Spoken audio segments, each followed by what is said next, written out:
Baiklah, pembicara kita kedua adalah Dr. Maria Larasati, spesialis mata.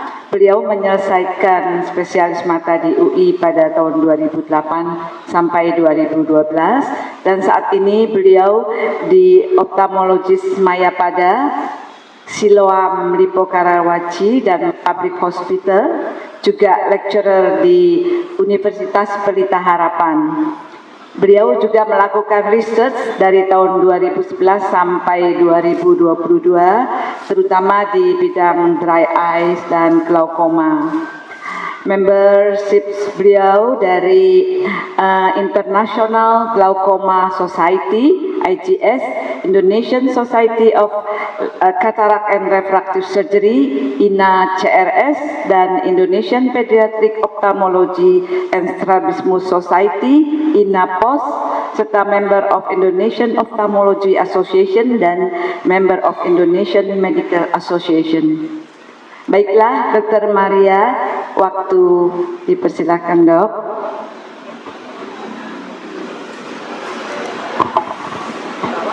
Di bawahnya.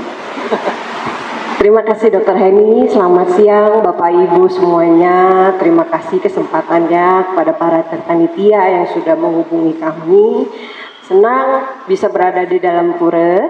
Saya merasa nyaman sekali ya. Jadi anginnya banyak gitu ya. Semoga Bapak Ibu nggak ngantuk dengar saya 15 menit ke depan gitu ya. Izin Prof Suas ini guru saya, suami saya juga. Jadi saya merasa sangat terhormat bisa bersama-sama dengan Prof Swastika. Baik, Bapak Ibu, apakah di sini sudah ada yang pernah dengar tentang glaukoma? Kira-kira menurut Bapak Ibu, glaukoma itu sama katarak sama nggak sih? Beda ya. Saya senang sekali kalau Bapak Ibu tahu bahwa katarak dan glaukoma itu berbeda karena nggak banyak. Dan saya rasa obrolan kita ke depan, kalau nanti saya bicara terlalu cepat atau Bapak Ibu ada yang mau ditanya, silahkan angkat tangan aja, saya akan menyampaikan Bapak Ibu dan semua ya. Jadi pertama untuk glaukoma, slide ya. Kita mau bicara tentang sebenarnya apa itu glaukoma. Setelah kita tahu glaukoma, kita harus tahu ada berapa jenis glaukoma. Karena nggak semua glaukoma mengalami algoritma penata laksanaan yang sama, Bapak Ibu. Lalu kalaupun kita glaukoma, selanjutnya bagaimana? Apa yang harus kita lakukan? Bagaimana walaupun kita glaukoma, penglihatan kita bisa tetap terjaga. Kalau Bapak Ibu tahu, glaukoma itu terkenal dengan si pencuri penglihatan. Jadi kita nggak tahu-tahu, tiba-tiba nggak berapa lama lagi, mungkin penglihatan kita bisa berkurang berangsur-angsur. Dan kalau kita glaukoma, nggak usah sedih, ya. Kita akan berusaha untuk mencegah progresivitas dari glaukoma supaya kita bisa melihat jangka panjang dengan nyaman, dengan baik, gitu ya. Oke, jadi kalau Bapak Ibu bisa lihat di slide saya, glaukoma secara definisi adalah suatu kelainan saraf mata glaukomatosa. Apa sih glaukomatosa? Karena saraf mata itu banyak kelainan yang lain selain glaukoma. Glaukomatosa adalah suatu kelainan fungsi saraf mata, terutama dari lapang pandangnya. Sumpama gini Bapak Ibu, walaupun saya melihat ke arah kamera sebelah sini, saya tahu kalau tanpa melirik ya, tanpa nengok gitu ya, saya bisa tahu kalau Dokter Heni sedang duduk di kursi putih pakai rompi kuning. Bukan berarti saya jago nyontek ya, tapi benar-benar memang seharusnya yang normal penglihatan kita itu punya lapang pandang yang luas, terutama di bagian temporal, tanpa perlu melirik gitu ya. Tapi kenapa kita bisa punya kerusakan saraf glaukomatosa? Salah satu faktor risiko yang paling utama adalah tekanan intraokular atau tekanan slide sebelumnya, atau yang kita sebut dengan tekanan bola mata. Kenapa bola mata punya suatu ketahanan tertentu, rigiditas tertentu? Karena di dalamnya ada cairan bola mata yang bersirkulasi. Jadi dia diproduksi di sudut bilik mata. Di sudut bilik mata dia diproduksi, lalu dia disirkulasikan dan akhirnya akan dikeluarkan di lewat sudut bilik mata lagi untuk jumlah yang pas. Jadi tekanan bola matanya normal, Bapak Ibu. Gimana kalau ada gangguan? Misalnya produksinya berlebihan, sirkulasinya macet, nggak bisa keluar, atau pengeluarannya yang tersumbat. Bisa dibayangin, pastikan cairannya menumpuk sedemikian banyak dan menekan bola mata di bagian belakang. Lalu apa resikonya kalau tekanan bola mata kita tinggi? Right? Nah, ini ya, kalau kita bicara secara analogi, kita harapkan bola mata kita itu kayak ada tandon air di situ, ya. Jadi dia ada pemasukannya, dan untuk menjaga dia tetap stabil, tidak merusak keadaan bola mata yang lainnya, kita harus lakukan pengeluaran yang juga cukup stabil, ya. Gimana kalau misalnya pengeluarannya kurang? Ya kita tambah aja saluran keluarnya, dengan harapan masih bisa didistribusikan yang lebih baik supaya tekanannya baik, tekanannya normal. Kenapa sih kalau tekanannya nggak normal, Bapak Ibu? Kalau kita lihat, maaf ya pointer saya kok nggak nyapa. Di gambar yang di tengah itu ada gambar bulatan. Bulatannya itu adalah saraf mata. Glaukoma, tekanan yang tinggi membuat tekanan sehingga saraf matanya lebih tipis. Kalau udah tipis terus gimana? Lapang pandangnya sempit. Bisa lihat gambar yang paling atas, anak main bola ini tuh luas semuanya terlihat, ya kan? Makin ke bawah menunjukkan bahwa glaukomanya semakin berat. Gimana tuh? Jadi semakin berat kalau sempit banget. Jadi kayak ngintip dari lubang kunci. Konsekuensinya gimana kalau kita cuma bisa ngeliat yang persis di depan kita? Seolah kayak pakai kacamata kuda gitu ya Bapak Ibu. Jadi kalau saya mau ke depan, ya saya ke depan aja. Saya nggak lihat di sini ada kursi. Jadi kesandung-sandung gitu ya. Sering jatuh. Nah, itu Bapak harus aware, Bapak Ibu harus aware. Jangan-jangan bukan saya yang sempoyongan, tapi penglihatan saya kurang luas lapang pandangnya. Ya, paham ya Bapak Ibu ya? Slide. Nah, secara garis besar, glaukoma itu penyebabnya dibagi dua. Yang memang faktor bawaan, jadi kita sebutnya primer, jadi terlahir dengan genetik, dengan sudut bilik mata yang sempit, atau juga faktor risiko yang lain, yang kita bilang penyebabnya adalah sekunder, bisa dari dalam bola mata ataupun dari kelainan tubuh yang lainnya.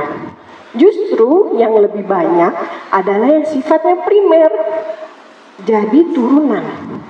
Jadi kalau Bapak Ibu punya riwayat glaukoma di keluarga, sebaiknya sebelum usia 40 tahun sudah pernah minimal sekali aja ke dokter mata untuk dilakukan pemeriksaan secara lengkap, ya. Ada beberapa lagi, misalnya usia di atas 40, lalu pernah ada benturan di mata, mungkin pengen tetes mata tapi keambilnya abotil, itu sering loh Bapak Ibu ya pasien saya, karena Albotil itu kemasannya itu kayak tetes mata. Jadi ditaruh di kotak mata, karena sakit nggak terlalu lihat, main tetesin aja, ternyata makin merasa terbakar ya. Lalu misalnya karena ada penyebab penyakit lain perlu pemakaian steroid. Jadi obat yang untuk menekan reaksi peradangan dalam jangka panjang. Atau sebenarnya obat steroid yang banyak itu ada di botol tetes mata. Saya mau tanya, ada yang tahu salah satu nama obat tetes mata nggak Bapak Ibu? Ya, gimana Bu? Silakan. Sendositrol ya kan? Ya, sendositrol itu yang paling beken netizennya obat glaukoma ya. Maksud saya obat mata. Sendo itu adalah nama dagang, tapi sitrol dengan ada X-nya artinya dia steroid isinya. Jadi saya sangat menyayangkan kalau kita ke apotik sendositrol itu bisa diberikan oleh farmasi dengan bebas.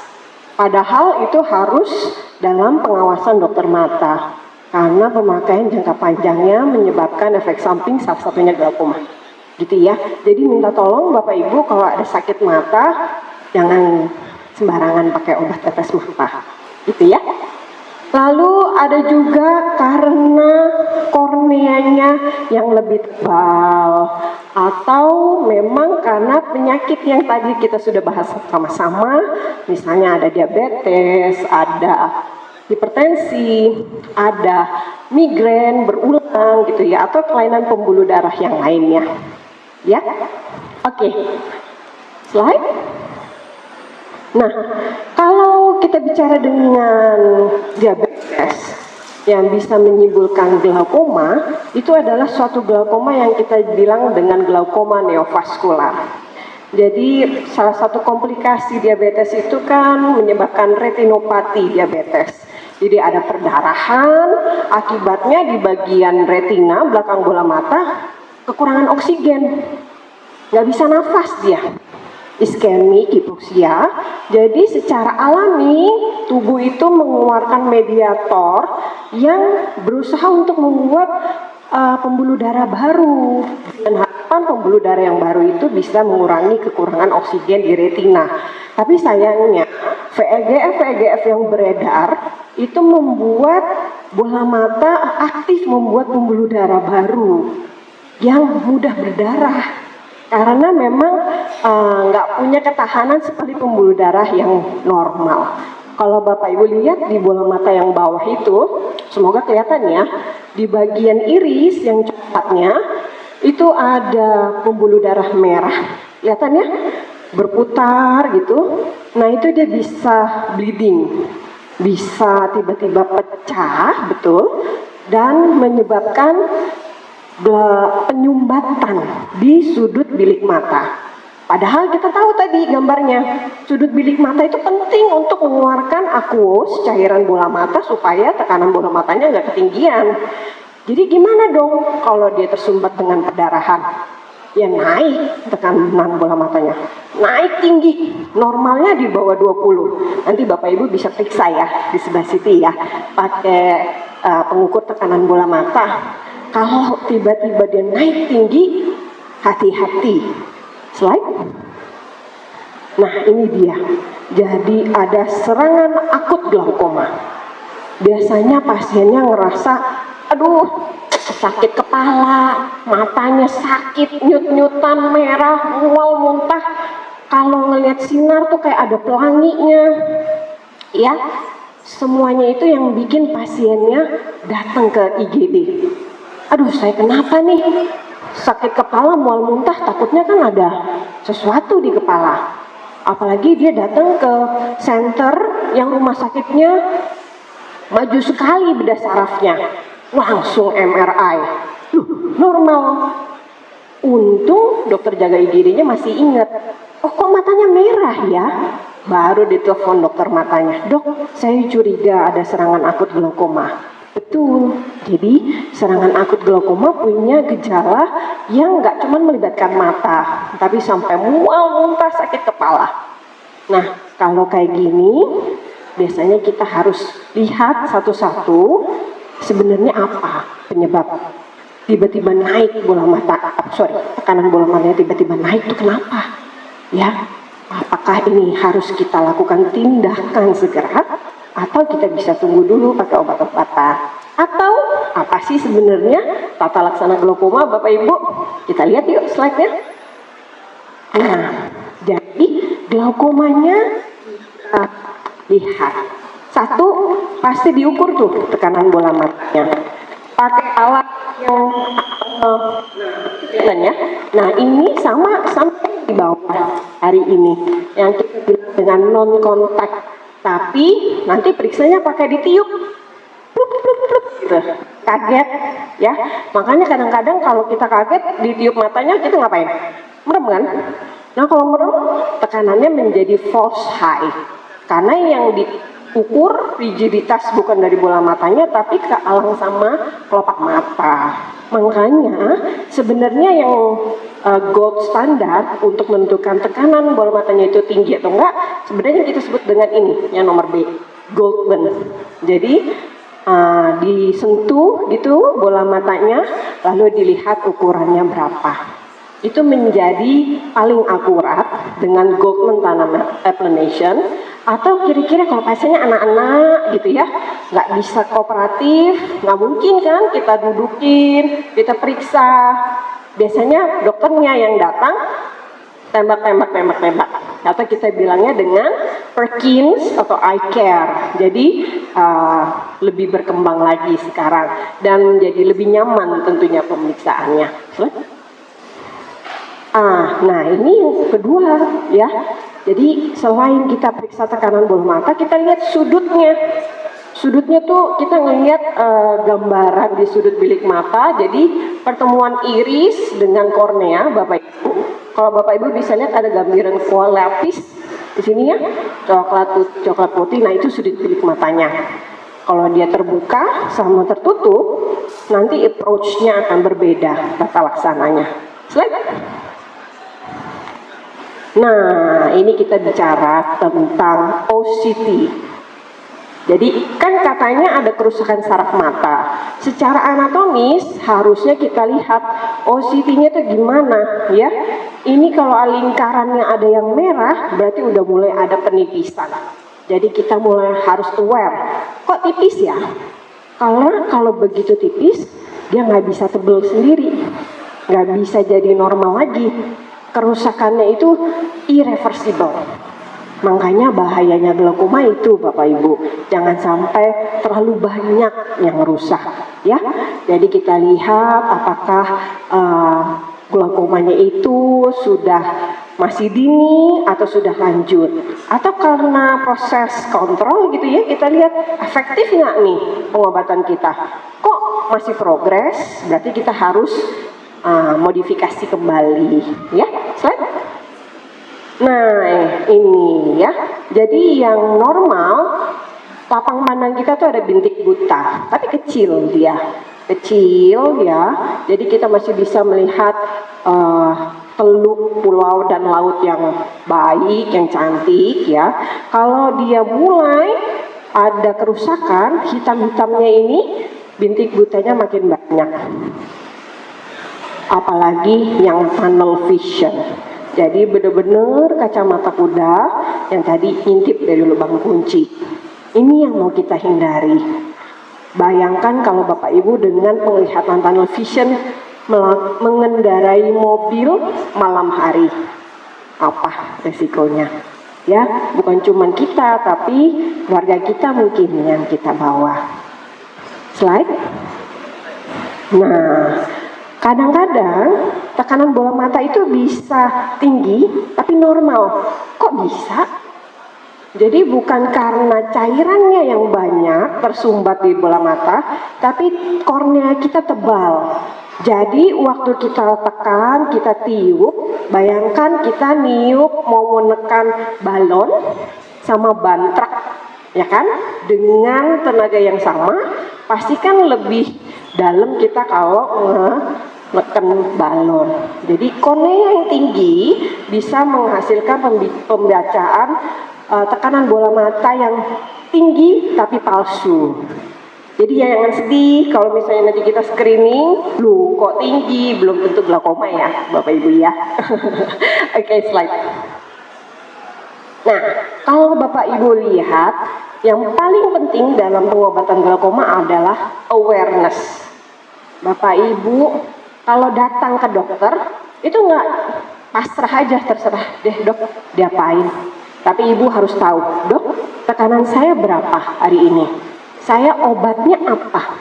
Jadi itu saya punya pasien di RSCM, saya pinjem, boleh saya pinjem Oma, saya foto. Karena beliau nulis dengan jelas sekali, 27 Juli kita cek lab, 28 periksa Humphrey. Dan ditulis semua, obatnya ini, hasilnya ini, rencana berikutnya ini. Itu kalau saya ketemu pasien kayak gitu, saya salamin, saya peluk pasiennya. Terima kasih Bapak Ibu mau peduli sama dirinya gitu ya. Kan kadang-kadang kita bingung, obatnya apa? Yang 2 kali dok. Hah? Namanya? Yang tutupnya warna apa? Kita coba gali sedemikian rupa untuk bisa tahu persis efektif atau tidak gitu pengobatan kita, gitu ya. Jadi kalau misalnya kita bisa membuat progresnya tidak menjadi cepat, kita akan memelihara penglihatan kita lebih lama, gitu ya Bapak Ibu. Slide. Nah ini dia. Gimana kira-kira cara netesin obat tetes mata sih Bapak Ibu?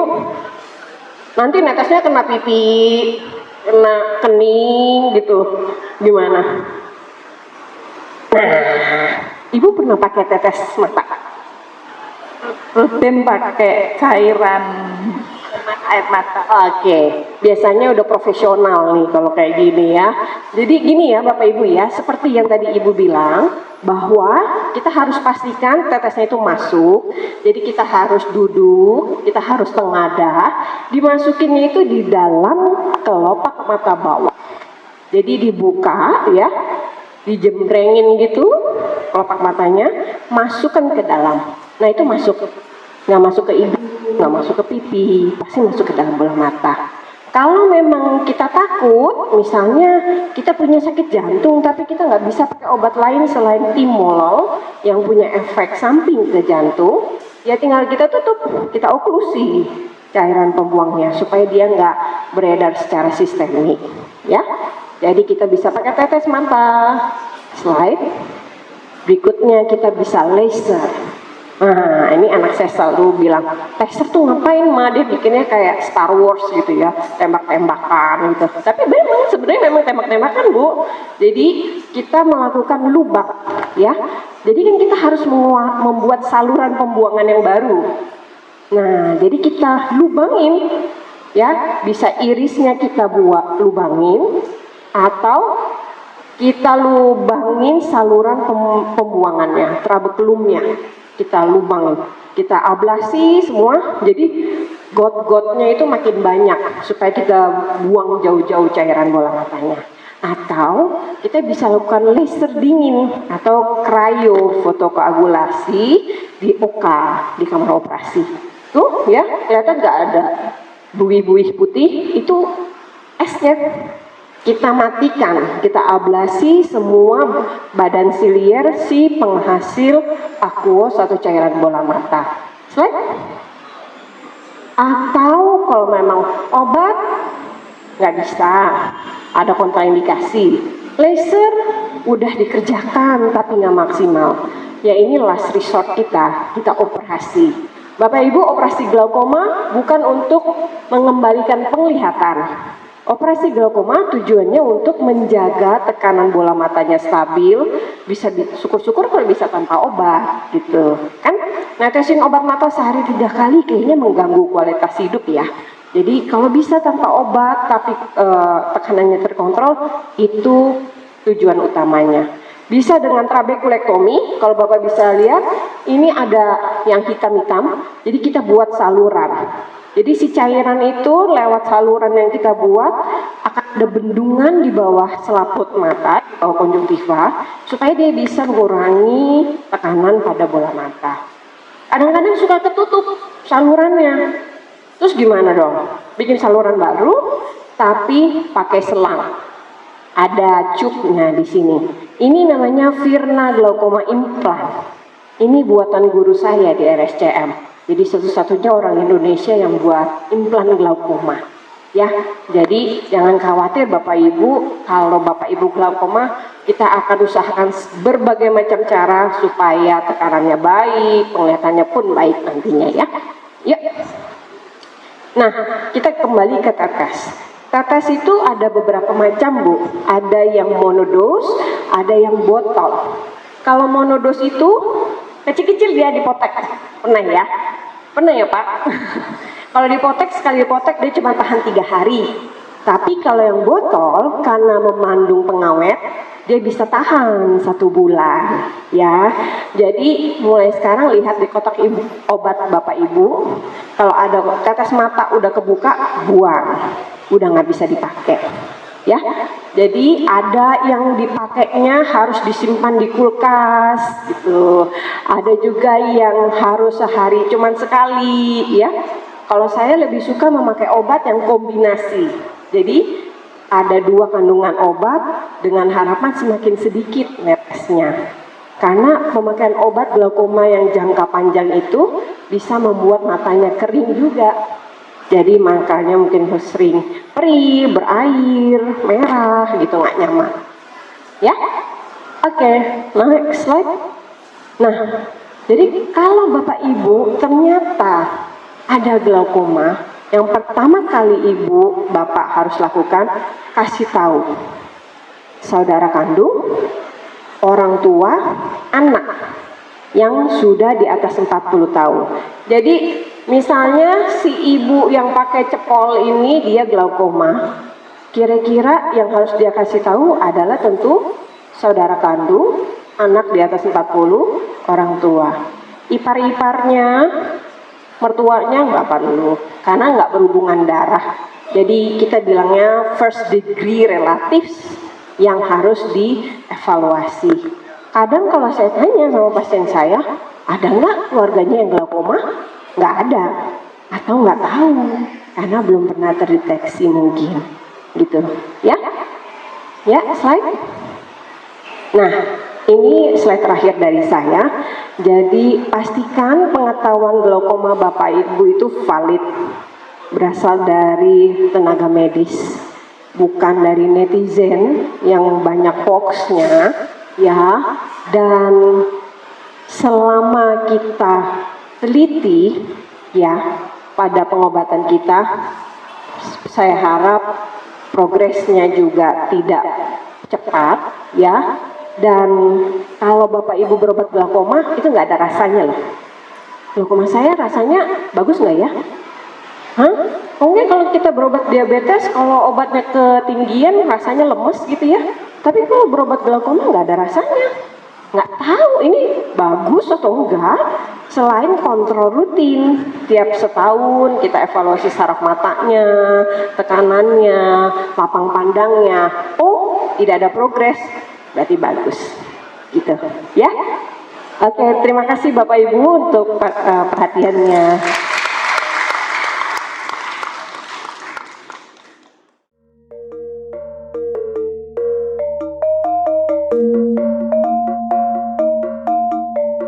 Terima kasih Dr. Maria untuk penyampaiannya yang sangat lengkap sekali, jelas. Bapak Ibu, kalau begitu sekarang kita lanjut ya Prof dan Dr. Maria untuk ke sesi tanya jawab. Bila Bapak Ibu ingin ada yang ditanyakan,